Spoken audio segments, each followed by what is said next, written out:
Welcome to the chalkboard, my fellow football nerds, for episode number 178 of Chalk Talk. I'm your host, Shane Haff, and you can follow me on Twitter and YouTube at Shane Haff NFL. I'm joined today by the best co-host in the game.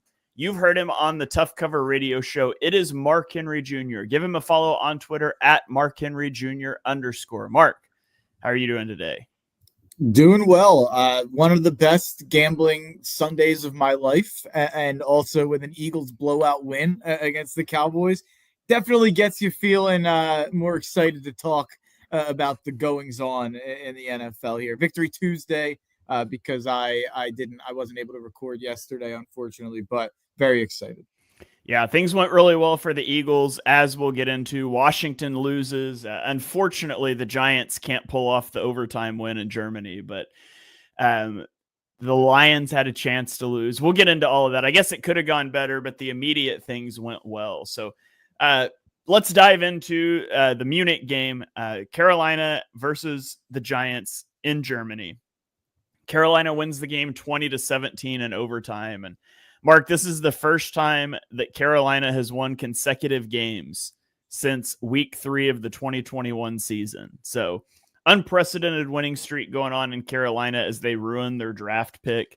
Chuba Hubbard ran for a career high 153 yards and a touchdown. He did have a fumble, but it didn't lead to points for the Giants. And then his counterpart, Tyrone Tracy, also had a nice game on the ground for the Giants. He rushed for 103 yards and a touchdown. Unfortunately, he had a fumble on the first play of overtime, which did lead to points and sealed that game for the Panthers. So that kind of overshadows it. But Tracy's had a really good year for the Giants. And I think as a Giant, well, not this shouldn't be the takeaway from this game. This should have been the takeaway 3 years ago. But the takeaway is Daniel Jones can't be your quarterback. Like, he just can't. He was awful in this game. The worst was, I think it was the 2nd and 1 sack he took on a flea flicker when he had 2 wide receivers wide open. And I do mean wide open. You can go find the screenshot. And I'm not a screenshot quarterback guy, but when a crossing route's your first read and there's nobody within 20 yards, that's a valid screenshot. Just throw the football. Daniel Jones is atrocious. And it looks like the Giants are trending towards having the number 1 overall pick. If the season ended today, they would have it. And I would assume they would be making a move at quarterback. I don't think they'll end up with the number 1 overall pick. I think we'll talk about the team maybe later who I would pick to right now. That game was one of the worst games of all time. It was an act of war against Germany, sending that over. It's unbelievable that they allowed Giants Panthers. There was no point at any point of the offseason where anyone thought that was going to be even a passable game. Like, that is, it's just mean of the NFL to do that, but they're trying to kill off the sport in a country. But you have Daniel Jones looking so bad that you walked away from that game being like, wow, Bryce Young's way better than Daniel Jones.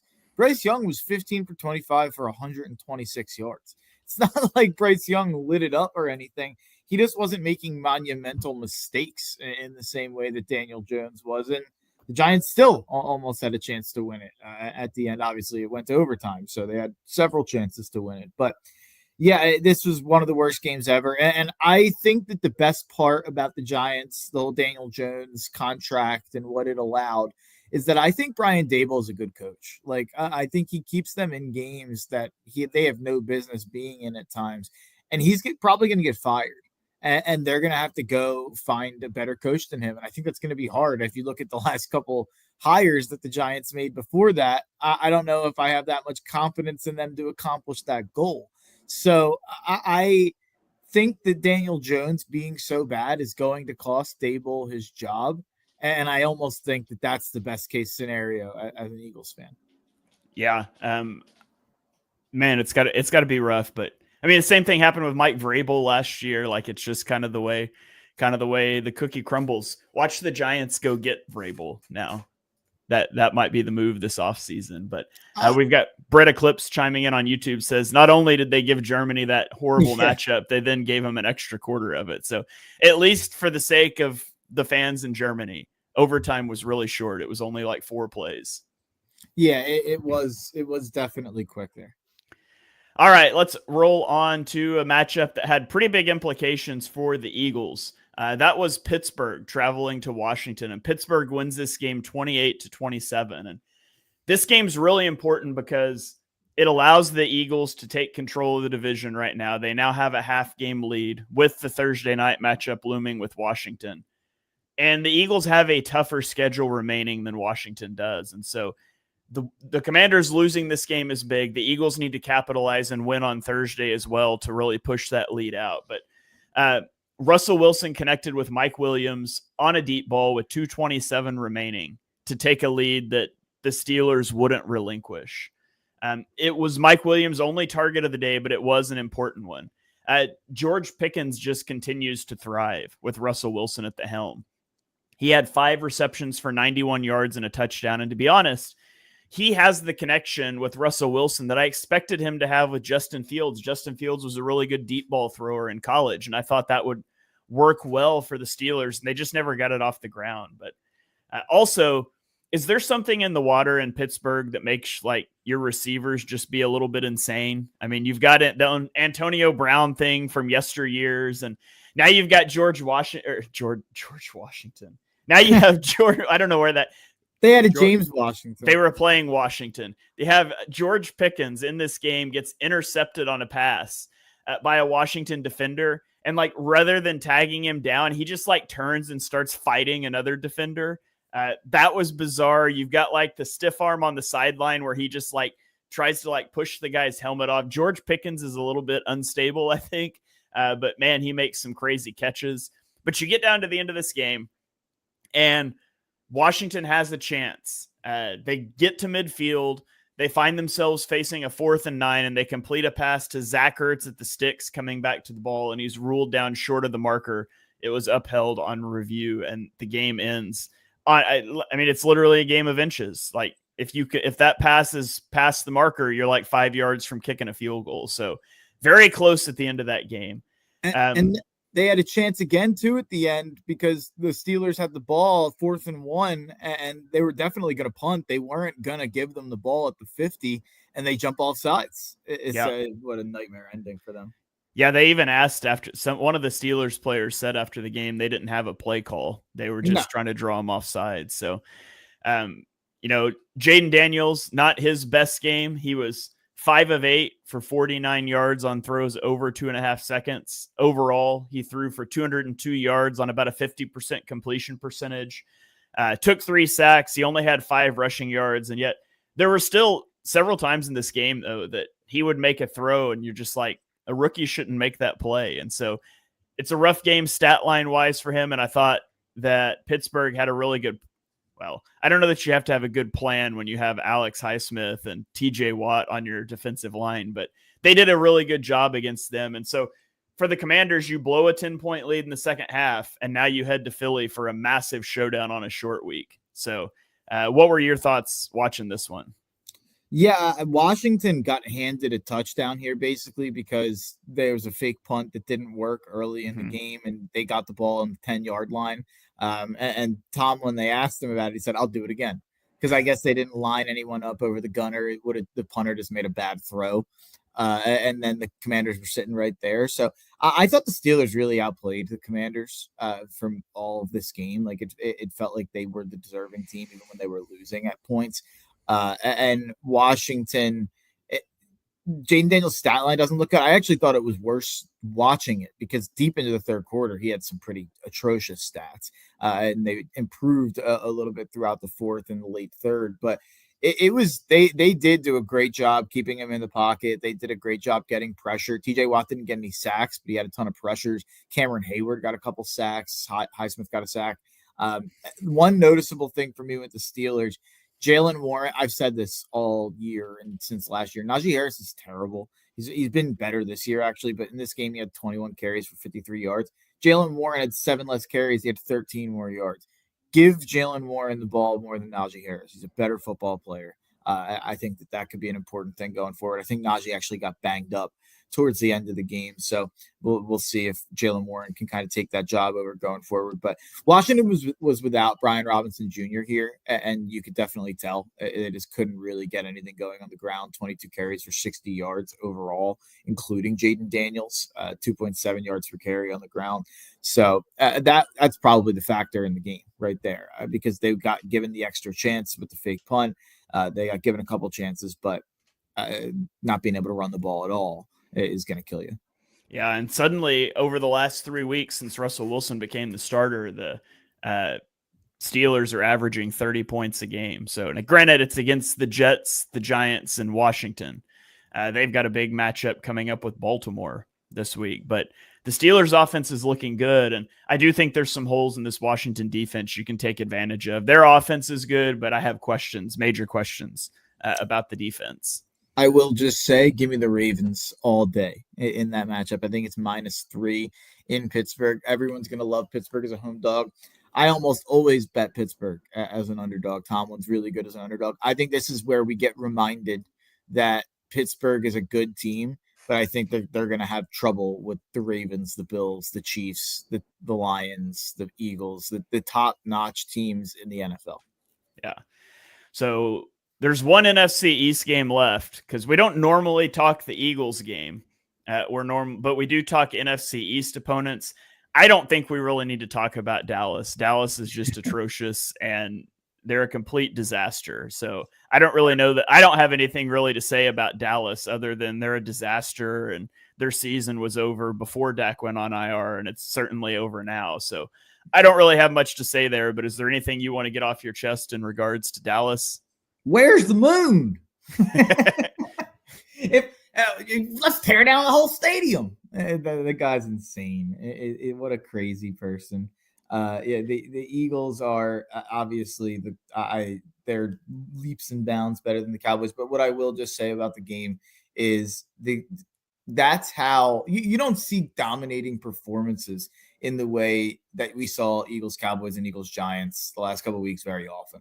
I know that there's extenuating circumstances, backup quarterback here. The Giants are terrible, but even still, like, bad teams usually don't look that bad every week. So I do think it says something. I want one Eagles take before we get to the rest of the NFL.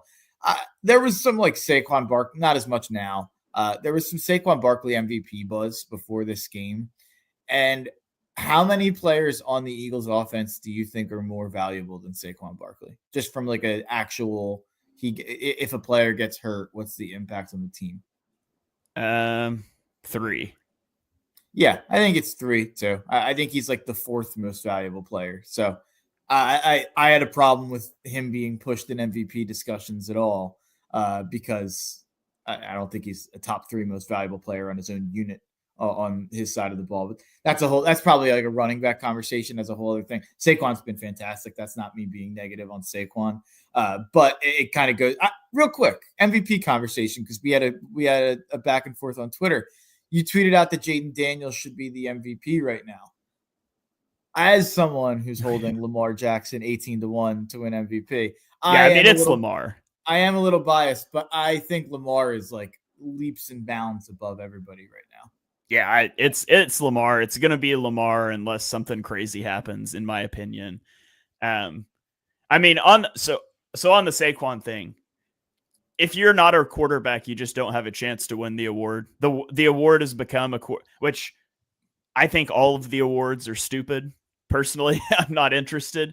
I mean, I know that's what we talk about. We do the awards draft. I think the way that they are awarded is stupid. Same thing with like the Hall of Fame stuff, Pro Bowl, all that. But I hate all the individual awards. But you just don't have a chance if you're a running back unless you like break a record. Literally, the last person that won as a running back set an NFL record. So you're good. You got to be a quarterback. And then if you're a quarterback, you've got to be a quarterback of a team that wins a lot of games and puts up a lot of counting stats. And right now, I mean, Lamar fits both of those. If it's not Lamar, it's probably going to be Josh Allen.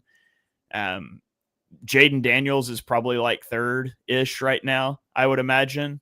I haven't looked at the odds. Is that about what the top 3 are? I would imagine. I'll pull it up. Yeah, there's some Henry buzz out there, some Saquon buzz from last week, but I can't imagine the odds reflect that. Let me Yeah, pull there's this up. no chance on Saquon and Derrick Henry. I agree, and I think that the conversation is so dumb every time MVPs get involved.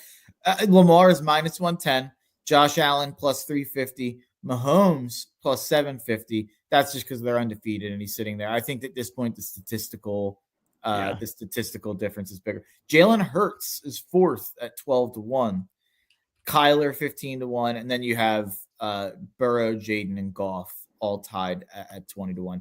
I would, if I'm just ranking right now on what I would rank it, it's probably Lamar 1, Allen 2. I think you can make an argument for Burrow 3, just with how great he's been and how he's had to carry that team to wins, and the games he's lost, he's been really good. I'd probably put Daniels 4, and then I'd probably put Kyler 5. Patrick Mahomes hasn't been a top 7 quarterback this year. No, and I'm actually like not even. We'll get to the Chiefs. I'm not even as interested in like the whole conversation because we know what this is. Like, I'm not worried about the Chiefs. I think they'll be elite offensively in the playoffs. But yeah, just from an MVP standpoint, it's ridiculous. Yeah. All right. Well, let's roll on to the rest of the NFL slate. We'll kick it back to Thursday night football now, and we see. You mentioned Joe Burrow. Joe Burrow comes up short again, loses 34-35 to the Ravens. And he throws for 428 yards and 4 touchdowns with 0 interceptions, and the Ravens lose again. Like, I feel like that's all you need to say about the Bengals at this point in the season. Jamar Chase had 264 receiving yards and 3 touchdowns. That's more yards than 23 quarterbacks had in week 10. It's more touchdowns than 29 quarterbacks had, and they lose the game. And at the start of the game, the defense looked good, but then the Ravens score touchdowns on their final 4 possessions of the game. They take a 35-28 lead with under 2 minutes to go. And then the Bengals drive down for a touchdown with 38 seconds left. They decide to go for 2 in the win, and they fall short. I liked the call to go for 2. You've literally given up 4 straight touchdowns. You feel like your 2-point conversion chance is better than winning the toss in overtime, probably. The officiating was awful at the end of that game. Terry McAulay on the broadcast said the Ravens got away with a defensive holding and a roughing the passer on the 2-point conversion. It's the officiating's atrocious this year, but we can't fix that. So I guess the thing I will say is the Ravens defense has some serious problems. They've given up 28 points per game over the last 6 weeks, and that includes a 10-point performance against the Broncos. And so Brett Eclipse here asks, could the Ravens pass defense cost them a Super Bowl run? I think it's certainly on the table. Their defense is really bad, and as good as their offense is, you do have to be able to get some stops when you get to the postseason. And I am officially concerned about the Ravens' ability to do that.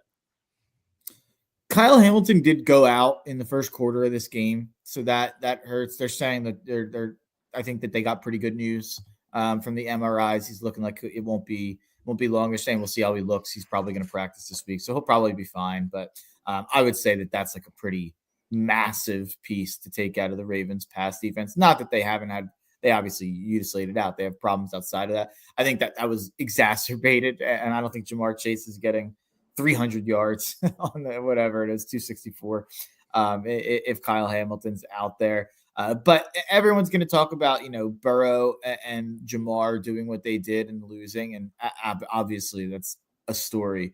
But you go and you look at the better play. I think the best player in the game maybe didn't have the shiny stats that Jamar and Burrow did. It was Lamar Jackson. He was so efficient. Everything he did was with purpose. Like, it felt like every time they needed a play, he made a play. And you laid it out how they finished the game. 25 for 33, 290 yards and 4 touchdowns. He had the same amount of touchdowns as Burrow. And people are going to say, Burrow had 140 more yards passing. Well, he did it in 25 more attempts or whatever, 23 more attempts here. So Lamar's yards per attempt was way up. I mean, they were taking shots down the field all game on this Cincinnati pass defense. And we talked about the Ravens pass defense being what could cost them from a Super Bowl run.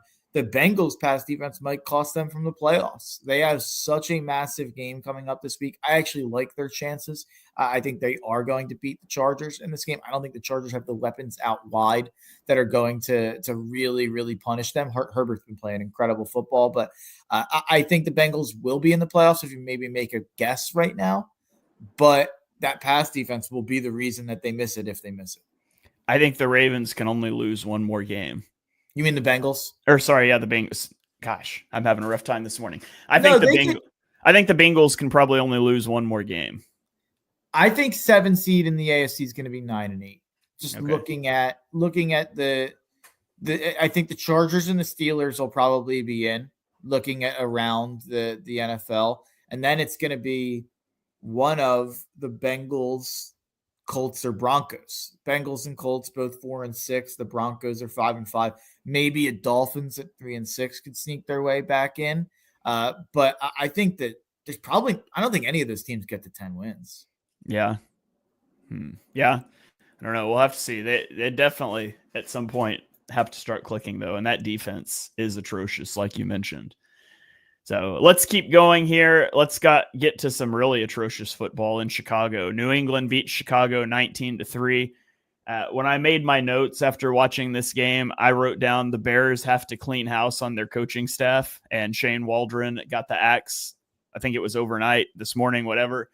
But what they're putting out there offensively is inexcusable. They got their pick of quarterback. They spent a top 10 pick on a wide receiver. They got another receiver that was a key part of them trading down from number 1 overall the year before. You've got a running back you signed to a big contract, another big name wide receiver that's on the older end, but a vet you brought in this offseason, and the offense is utter garbage. Drake May looked better throwing to Austin Hooper and Demario Douglas behind an offensive line that people said was so bad you couldn't start Drake May than Caleb Williams did in this game. And I think it's a lot more about the staff in Chicago than it is about Williams, but Williams certainly has to get better as well. The Bears put up 142 yards of offense to a 2-7 Patriots team. And if that's not enough to get Waldron axed, which it was, it should be enough to get Eberflus axed. Like, keeping Eberflus and pairing him with number 1 overall pick at quarterback was just an asinine decision, and the Bears are paying the piper on that now. Yeah, it's classic Bears. Anyone who listens to Part of My Take or Big Cat has heard him lay this out, but anyone who hasn't, when they drafted Mitchell Trubisky, they drafted him with John Fox and a lame duck GM. When they drafted Justin Fields, they drafted him with Matt Nagy and a lame duck GM. When they drafted Caleb Williams, they drafted him with Matt Eberflus and a lame duck GM. It's just not tenable to keep having to turn over things after you make the big pick, after you make the big investment on the franchise quarterback, and completely changing systems and schemes and ways that you do things just every year, it feels like. And yeah, I should have known that this was going to be more brutal. I was never an Eberflus guy at all. I never, but you looked at the weapons, you looked at how good Caleb looked as a prospect, and you figured, I mean, they're still 4-5. So I don't think they're going to win many more games though. Their schedule is tough. It is absolutely brutal. Packers, Vikings, at Lions, at Niners, at Vikings, Lions, Seahawks, at Packers. I don't know if they're favored in another game this year. I really don't know if they are. Maybe Seahawks at home, but they might have 5 or 6 wins at that point. But and then you look at the other. I'm sorry. They're 100% hiring Cliff Kingsbury to be their head coach this offseason, aren't they? I don't think so. I don't think it feels Bears enough. Like, they like the meat and potatoes, and you mentioned Vrabel before. Yeah, that's a place I could see Vrabel going, and it's maybe not necessarily what I would want for Caleb. That'd be such a weird mesh of personalities there with Caleb and Vrabel. Yeah. On the other side, by the way, for the Patriots, I think they have a lot of winnable games coming up here. You saw the Rams not look very good last night. I can already tell you next week, my best bet is Patriots plus 5.5 at home as a home dog against the Rams. I think Drake May has made this team competent. You touched on it. the offensive line was said to be so bad that they couldn't play Drake May. Do you know why that is, Shane? Why? Because Jacoby Brissett holds the ball longer than any quarterback I've ever seen. It's what we've always known about Jacoby Brissett. That I heard is that Jacoby Brissett actually has like the number one interception rate of all time of anyone who's played like a certain amount of snaps or something crazy. And it's because he gets sacked. He doesn't, there's no time to throw an interception. If you hold the ball for 15 seconds, it gets sacked. So I think Drake May having so much more athleticism than Brissett, getting rid of the ball faster than Brissett, makes them a more competent team. It makes the defense look so much better. Christian Gonzalez playing like one of the best corners in football week in and week out. Ramondre Stevenson kind of back to where he was 2 years ago. It felt like, I guess not really, his yards per carry still not very good, but obviously early on they had a really rough offensive line performance with Brissett out there, which hurt Stevenson. There's some games coming up with the Patriots. I think the Patriots could end up sitting around 6 or 7 wins. Like you go Rams at home, at Dolphins, Colts at home. You've got a Chargers game at home. Like there's a lot of winnable games for the Patriots with Drake May, which they shouldn't want to win them. But in terms of Drake May's development, I think we're going to get some fun May moments down the stretch. And it's uneven. It's not great 100% of the time. He had an ugly pick in this game, but he makes plays that remind you of the traits that we fell in love with, throughout the draft process. And it reminds me, that drive last week against the Titans to lead them to overtime before losing the game.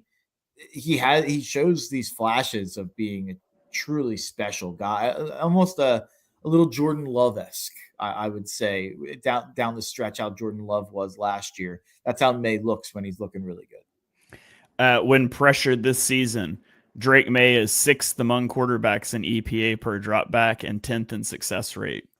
So there you go. All right, let's keep rolling along. We spent a lot of time on a totally irrelevant game for playoff purposes there. Let's go to Indianapolis, where Buffalo wins 30-20. This was not Josh Allen's best day passing the ball. He was 22 of 37 for 280 and 2 interceptions. But he just makes that one ridiculous play a week that reminds you he's an alien. This week, it was a 44-yard completion to Mac Hollins while scrambling to the sideline, and I swear he just jumped off his back foot and threw it 44 yards. It's insane. He does engineer back-to-back 13-play scoring drives to put the game away. At the end of the game, it was a field goal and then a touchdown drive. Meanwhile, Joe Flacco, who the Colts are starting over Anthony Richardson for reasons, threw 2 interceptions in his first 5 passes. He ends the day with 3 picks and 4 sacks. He also lost a fumble. Since moving to Flacco, the Colts have lost 2 consecutive games. He's looked bad in both. This isn't me saying Anthony Richardson's a good quarterback right now. It's me saying Joe Flacco is a terrible quarterback. Yeah. And you might as well play your essentially a guy that was a rookie that needs reps. But the Colts are being very stupid in how they handle all of this. Flipping back to Buffalo side, though, Taron Johnson was a game changer for the Buffaloes. He got a pick 6 early in the game. He had a sack of Flacco. He almost got another pick. So big game for Taron Johnson. Honestly, is a big game for Kenny Moore, too. So slot defenders making a big impact in this one. Yeah, I mean, this is my plea to make Joe Brady a leading candidate in head coaching cycles this upcoming offseason. They had 2 picks in this game, and they put up 30 points. Just to tell you about how well they were moving the ball, I think that goes to show you a lot with mistakes, being able to put up all those points. And yeah, by the way, catch the over with like 2 seconds left in this game, which was a nice win for me. That was a nice one. But James Cook stands out to me over kind of this whole season so far as a guy who's kind of leveled up into being one of those top 10 running backs in the sport. And I don't know if I ever considered him as one of those guys, to the point where I almost watched the games and I'm like, give him 25 carries. Like he's only had 20 carries once this year. He's hit 19 twice. He's had 17, but he's had 4 games with 11 or less carries. That shouldn't be the case. And I guess that doesn't bode well with right after me saying Joe Brady should be a head coaching candidate, saying that he should run the ball more with Joe Brady. But in this game, 19 carries for 80 yards and a touchdown. In other games, they've gotten him involved in the passing game. James Cook has kind of really like stepped up into that role of they obviously are lacking in weapons, and they traded for Amari Cooper, who's missed some time, and that should help with that. But James Cook is stepping up into that weapon role, even if it's as a running back. I think once they get Amari Cooper back, this is the third best team in the NFL. And I know that there's a team in the NFC that would be shocked to hear where they'd rank behind them. But I think they're better than any team in the NFC. I really do. All right. Let's keep rolling to one of their main rivals who we're going to see them play this weekend. The Kansas City Chiefs. They barely survive the Denver Broncos 16-14. The Chiefs trail by 1 with 11 minutes left, and they went on a 5-minute drive that ended in a field goal after Patrick Mahomes missed Travis Kelce in the end zone on a 3rd and 2. The Broncos then go on a 13-play, 43-yard drive. Think about that. 13 plays, 43 yards. Burn 6 minutes off the clock before they have a game-winning 35-yard field goal blocked. The Chiefs are the luckiest team in professional sports, man. If you flipped the result of every one-score game, which is generally something you do in the offseason to be like, who was good and who was lucky last year? Because generally one-score games are kind of a toss-up. They're a coin flip. If you flip the result of every one-score game, the Chiefs would be 2-7. They are the lone undefeated team in the NFL, and they are 8th in point differential, which is just insane. But the Broncos did a good job defensively. They pressured Mahomes at the highest rate he's faced all season. They sacked him 4 times. They stopped the run. And on the flip side, Bo Nix looked sharp. I'm not a Bo Nix guy, but he was sharp in this game, I thought. 22 of 30 for 215 yards and 2 touchdowns. And that was against a very good Chiefs defense, and he had little to no running game support. So I thought he looked good in this game, and Denver did everything but win it, basically.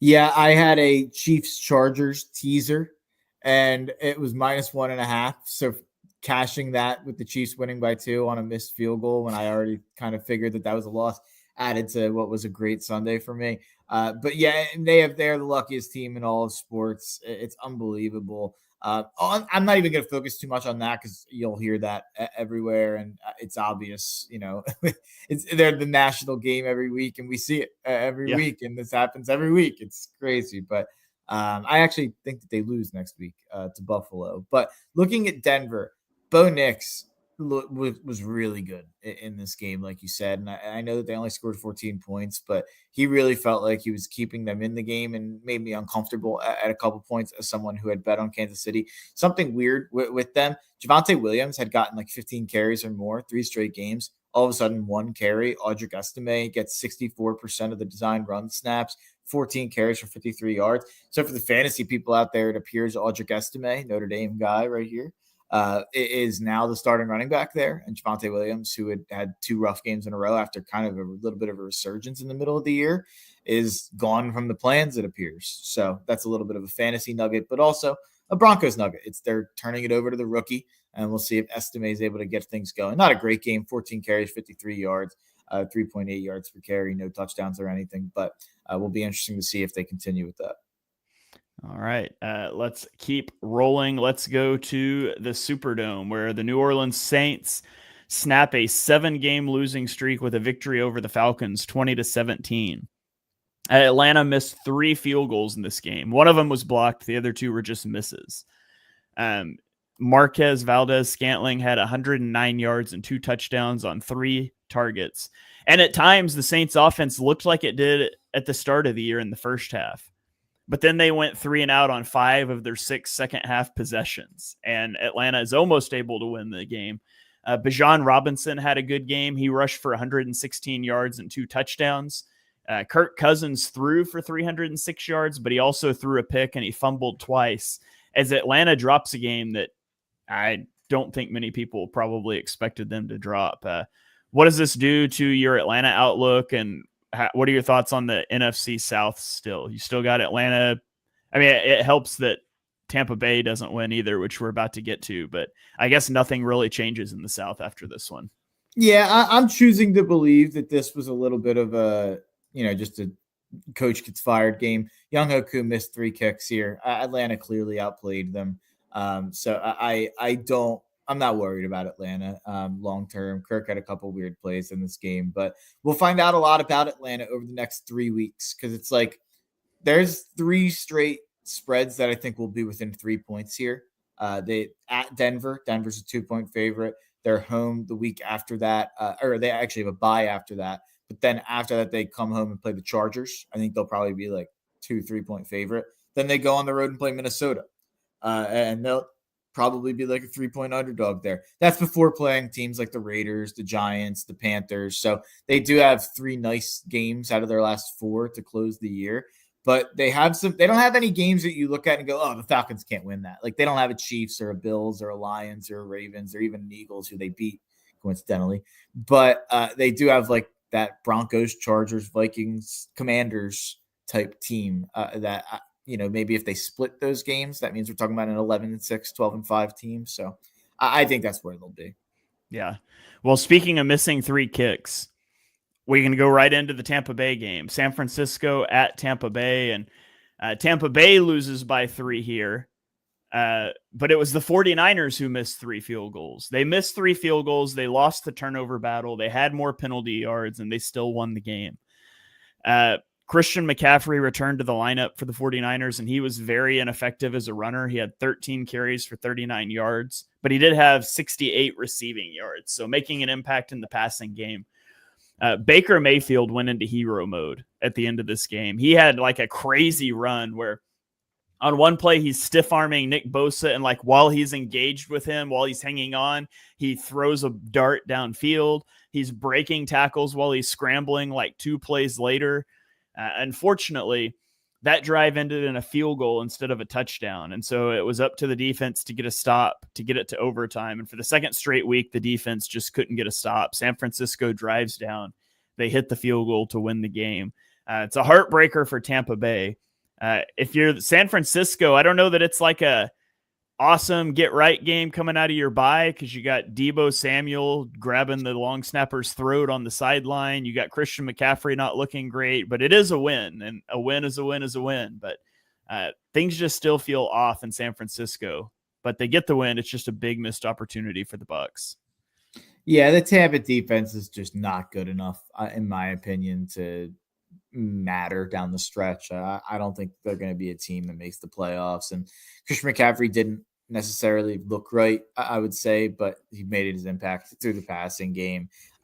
With San Fran, Brock Purdy was so good in this game, and his ability to escape the pocket and make plays downfield is just something we didn't see before this year. And, almost 10 yards an attempt here.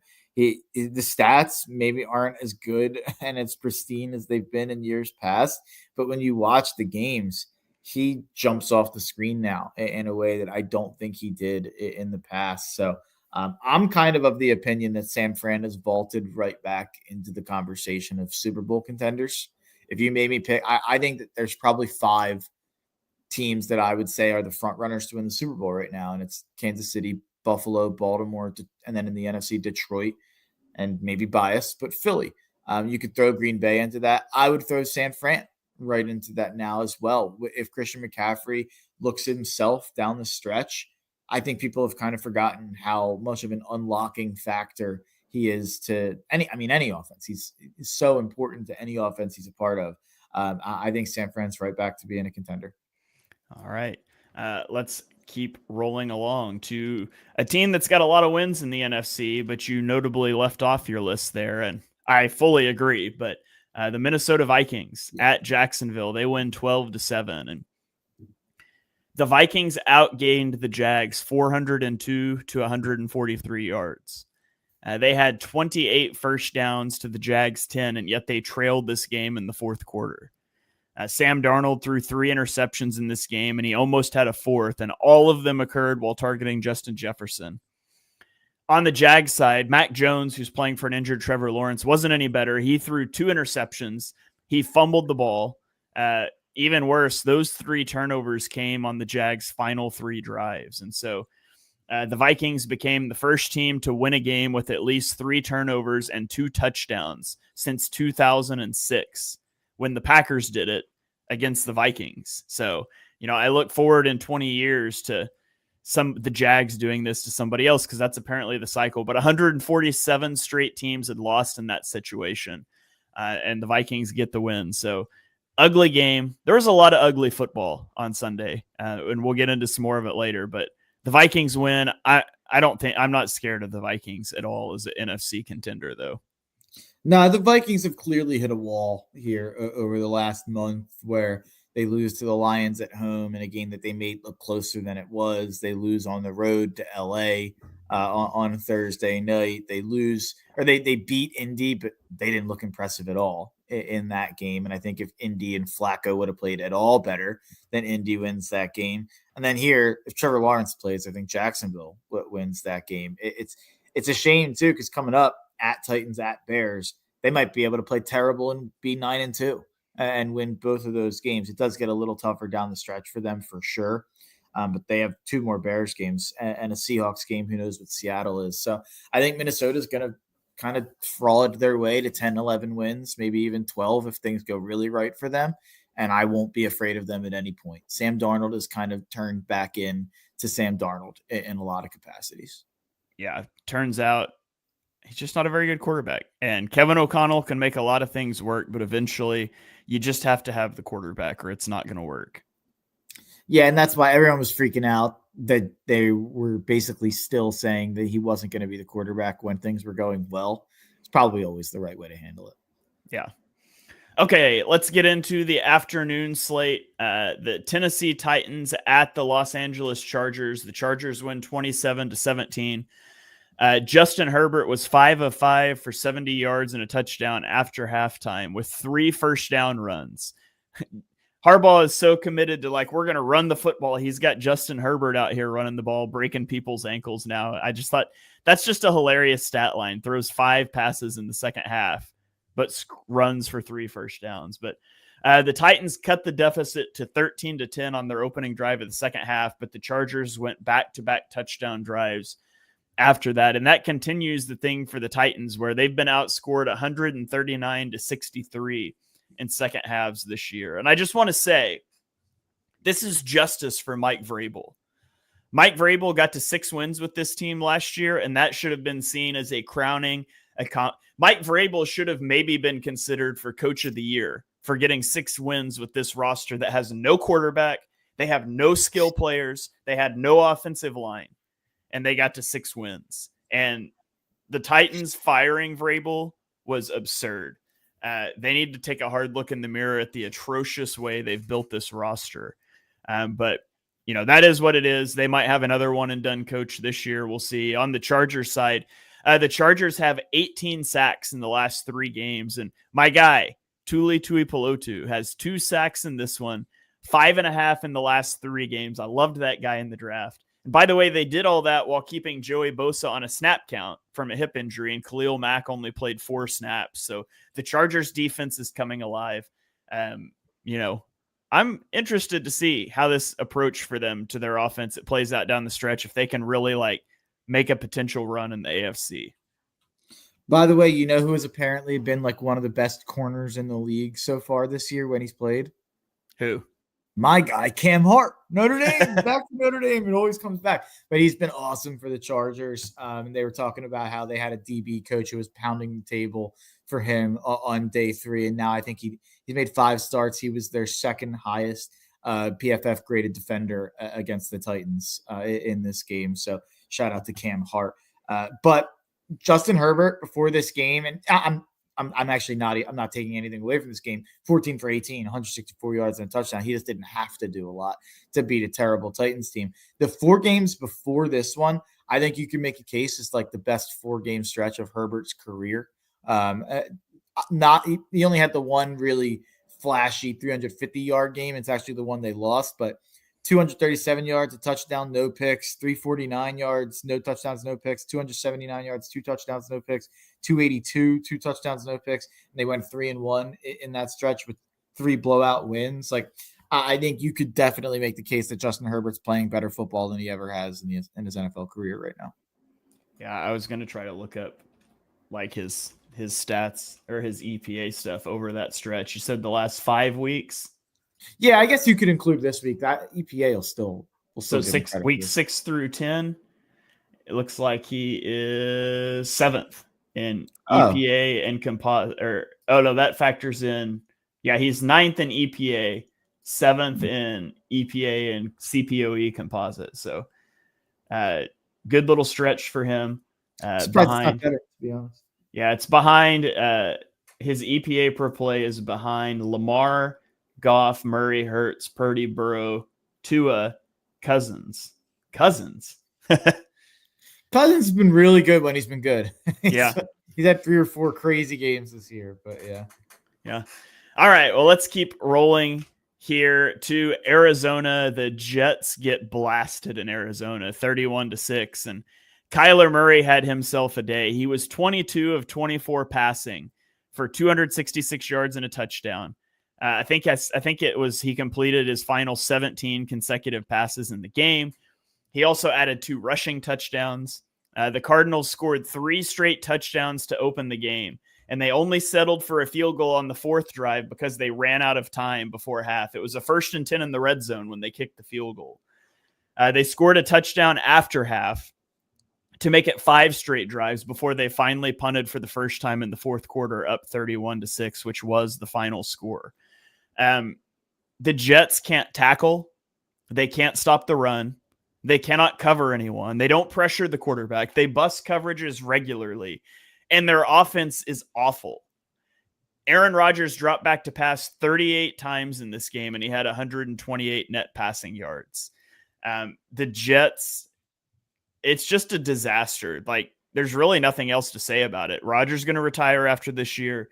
They're going to be stuck with $49 million in dead cap. They gave up multiple first-round picks for this. It's just an all-time disastrous move in Arizona.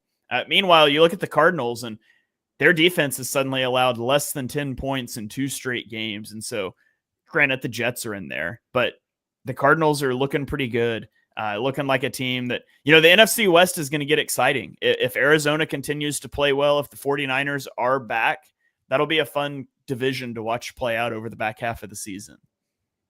Yeah, it's going to be a really fun race, I think, between the Cardinals and Niners. I think the Rams had a chance to get into it and lost last night. And I don't think the Seahawks will be a part of it. This is my best bet of the week, was the Cardinals. They were an underdog in this game at home against the Jets team that Vegas just refuses to quit on. And I don't understand why. This is a bad football team on both ends. I saw people are taking away Sauce Gardner's nickname. He's now Ahmad Gardner. Since he's been pretty bad lately. I don't know if that's a him problem or the rest of the defense problem, or if there's schemes that have changed without Saleh or whatever the case may be. But it comes back to the fact that Aaron Rodgers is terrible. He's one of the 5 worst quarterbacks every week. And who would have thought that we'd be here? I mean, obviously we knew that there was some risk with the Achilles, but I don't think any of us thought he'd be, putting up 6 points with Devontae Adams and Garrett Wilson out there. With 151 yards, getting sacked a whole bunch. He was terrible in this game. When Aaron Rodgers becomes your de facto GM and head coach, it never goes well. It didn't go well for the Packers. It's not gone well for the Jets. It's a cycle. It's a cycle that we've seen play out before, and the Jets are just the most recent team to fall under that. So,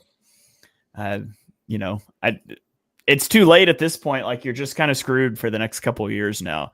And it's sad for the Jets because they built the defense that was ready to compete. And if you don't nail the quarterback, just none of it matters. Budda Baker's been awesome lately for Arizona also. Yeah. All right, let's get into the Sunday night game. The Detroit Lions at the Houston Texans. The Lions win 26-23. There were 7 interceptions in this game.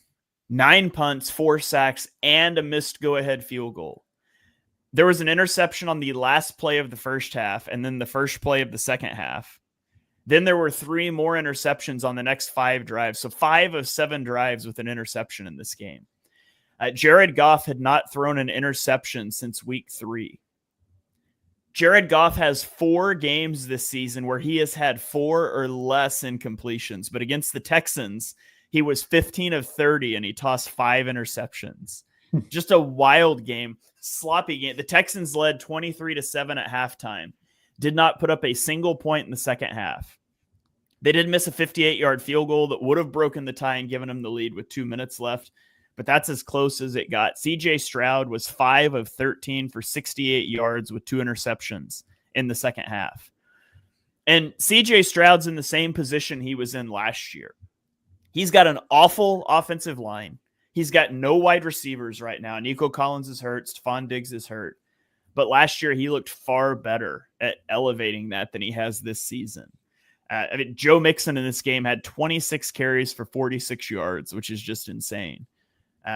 But it was a really brutal game for both offenses. Somehow the Lions come out with the victory. And Mark, this 7 interceptions in this game, it was the most combined interceptions in an NFL game since week 14 of the 2018 season.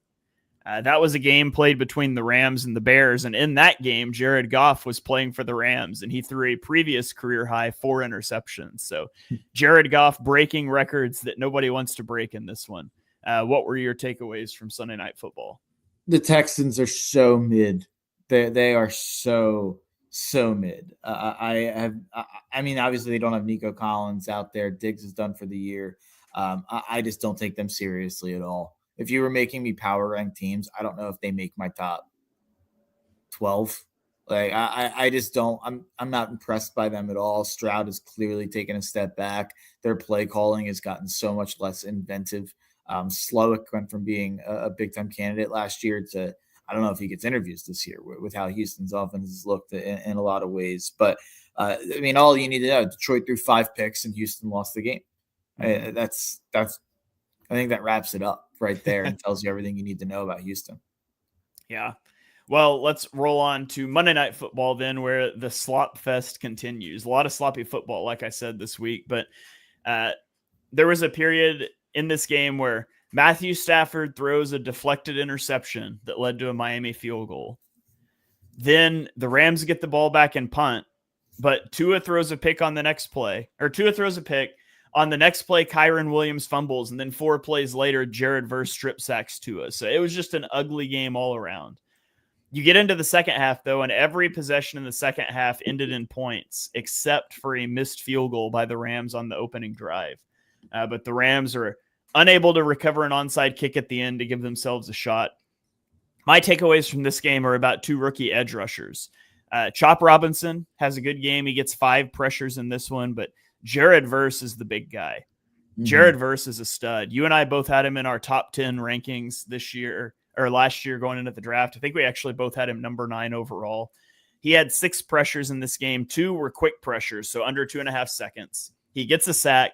He gets a forced fumble. He recovers a fumble. Jared Verse is running away with Defensive Rookie of the Year, which is a shame for Quinyon Mitchell because he doesn't get the counting stats, and he's been equally good. But it is a counting stats award, and Jared Verse, he's already got this on lock. Yeah, it's so dumb. It's so dumb that Quinyon, who is being like nationally recognized as a lockdown corner, isn't even going to be considered. He's plus 1,600. While Jared Verse is minus 500 right now to win that award. So that tells you everything you need to know. But I'm shocked that the Dolphins won this game without getting Tyreek Hill very involved, without getting Waddle very involved. Just a weird game in general on both sides of the ball. Even A-Chain, who was like the best running back in terms of yards per carry of all time, goes for 3.1 yards per carry in this game.